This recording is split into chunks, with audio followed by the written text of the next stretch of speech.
জমা জল সরানোর দাবিতে পিপুলবাড়িয়া গ্রাম পঞ্চায়েত এলাকায় গ্রামবাসীর বিক্ষোভ।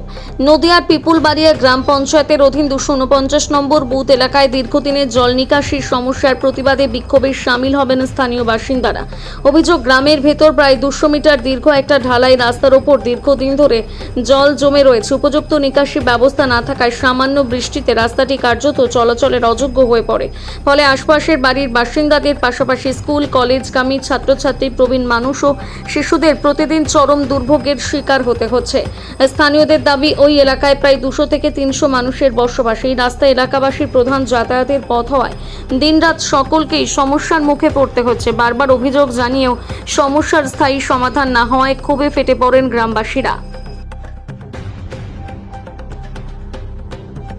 কিসের জন্য আমাদের বিক্ষোভ হলো, আমাদের এই বাড়ির কাছে একটা রাস্তা, আমাদের যে জল বাঁধি থাকে এক হাঁটু, এর মধ্যে হাঁটতে গিয়ে দেখেন আমার পায়ে লাগে, আমার পায়ে মুসকান লাগিয়েছে। এই পানিটা বার করা, জলটা বার করারই জায়গা নাই, তার যে কোনো আমাদের একটা ব্যবস্থা করে দিতে হবে সরকারকে।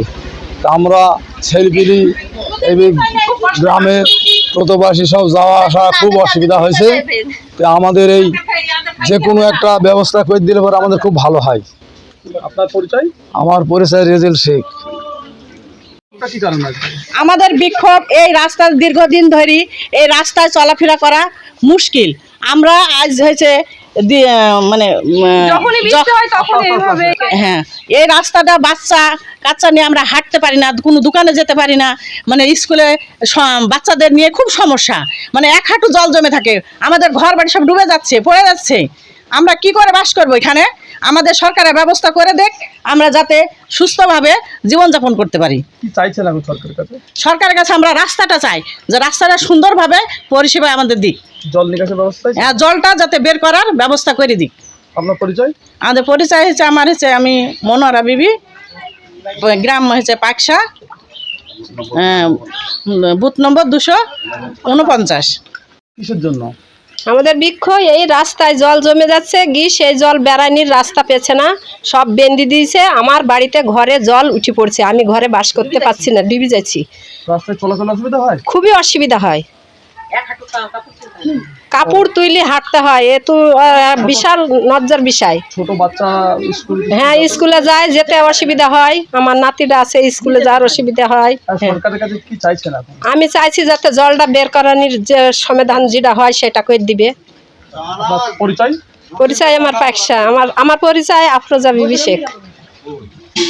বিক্ষোভটা কিসের জন্য? আমাদের বিক্ষোভ মূলত আমরা পিপুলবাড়িয়া গ্রাম পঞ্চায়েতের অধীন 249 নম্বর বুথ। এটা আমাদের এই পাড়ায় প্রায় 200 লোকের বসবাস। এতদ এলাকায় একটি মাত্র রাস্তা, চলাচলের মানুষের একটি মাত্র রাস্তা। এটা দিয়ে মানুষ হাটে বাজারে যায় এবং এখান দিয়েই স্কুলে ছোট ছোট বাচ্চারা স্কুলে যায়, তারা পড়তে যায় সবসময়। এক কথায় এটা আমাদের মূল চলাচলের রাস্তা। কিন্তু এই রাস্তাটা এই বর্ষার কারণে বিগত 1 বছর 2 বছর ধরে একটু মাত্র বৃষ্টি হলেই, যত সামান্য বৃষ্টিতে এটা জলমগ্ন হয়ে যায়, থই থই করে জলে। বাচ্চা থেকে শুরু করে মা বোনদের এখানে চলাচলের খুবই অসুবিধা হয়ে যায় রাত বিরেতে। এখানে আমাদের একটা প্রত্যন্ত গ্রাম, যেখানে কোনো চিকিৎসা পরিষেবা ভালো নেই, আমাদের দূর দূরান্তে যেতে হয় রাত বিরেতে। তাই এই চলাচলের রাস্তা দিয়ে খুব সমস্যা। তাই আমাদের একটা দাবি সরকার বাহাদুর তথা স্থানীয় প্রশাসনের কাছে, আমাদের রাস্তাটা অবিলম্বে যাতে জলটা নিষ্কাশনের ব্যবস্থা করা যায়, জল জমে না থাকে, একটা ভালো সুষ্ঠু পরিবেশের আমরা কামনা করি। এটাই আমাদের দাবি। আপনার পরিচয়? আমি এখানে স্থানীয় বাসিন্দা। কি নাম আপনার? আমার নাম আরশাদ আলী শেখ। 249 নম্বর বুথে সাধারণ গ্রামবাসীরা বিক্ষোভ দেখালেন, জল নিকাশি ব্যবস্থা দাবি জানালেন, কি বলবেন?